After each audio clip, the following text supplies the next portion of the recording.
आखिर क्यों ली भगवान श्री हरि ने राजा की परीक्षा। एक राजा था, उसके राज्य में प्रजा सुखी थी। एकादशी को कोई भी अन्न नहीं बेचता था, सभी फलाहार करते थे।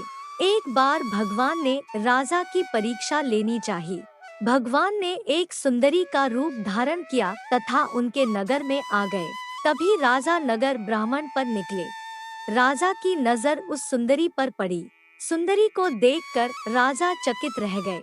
उसने पूछा, हे सुंदरी, तुम कौन हो और इस नगर में क्या करने आई हो? तब सुंदर स्त्री बने भगवान बोले, मैं निराश्रिता हूँ, नगर में मेरा कोई जाना पहचाना नहीं है, किससे सहायता मांगू?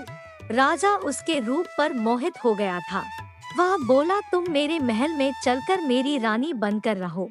सुंदरी बोली, मैं तुम्हारी बात मानूंगी, पर तुम्हें राज्य का अधिकार मुझे सौंपना होगा। राज्य पर मेरा पूर्ण अधिकार होगा। मैं जो भी बनाऊंगी तुम्हें खाना होगा। राजा उसके रूप पर मोहित था, आता उसने उसकी सभी शर्तें स्वीकार कर ली। अगले दिन एकादशी थी।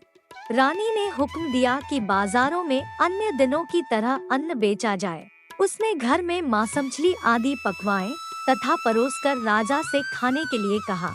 यह देखकर राजा बोला, रानी, आज एकादशी है, मैं तो केवल फलाहार ही करूँगा। तब रानी ने शर्त की याद दिलाई और बोली, या तो खाना खाओ, नहीं तो मैं बड़े राजकुमार का सिर काट लूंगी। राजा ने अपनी स्थिति बड़ी रानी से कही तो बड़ी रानी बोली, महाराज, धर्म न छोड़े, बड़े राजकुमार का सिर दे दे। पुत्र तो फिर मिल जाएगा, पर धर्म नहीं मिलेगा। इसी दौरान बड़ा राजकुमार खेल कर आ गया। माँ की आंखों में आंसू देखकर वह रोने का कारण पूछने लगा, तो माँ ने उसे सारी वस्तुस्थिति बता दी। तब वह बोला, मैं सिर देने के लिए तैयार हूँ, पिताजी के धर्म की रक्षा होगी, जरूर होगी। राजा दुखी मन से राजकुमार का सिर देने को तैयार हुआ तो रानी के रूप से भगवान विष्णु ने प्रकट होकर असली बात बताई। राजन, तुम इस कठिन परीक्षा में पास हुए।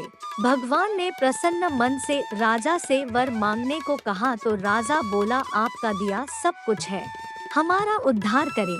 उसी समय वहाँ एक विमान उतरा। राजा ने अपना राज्य पुत्र को सौंप दिया और विमान में बैठकर परम धाम को चले गए।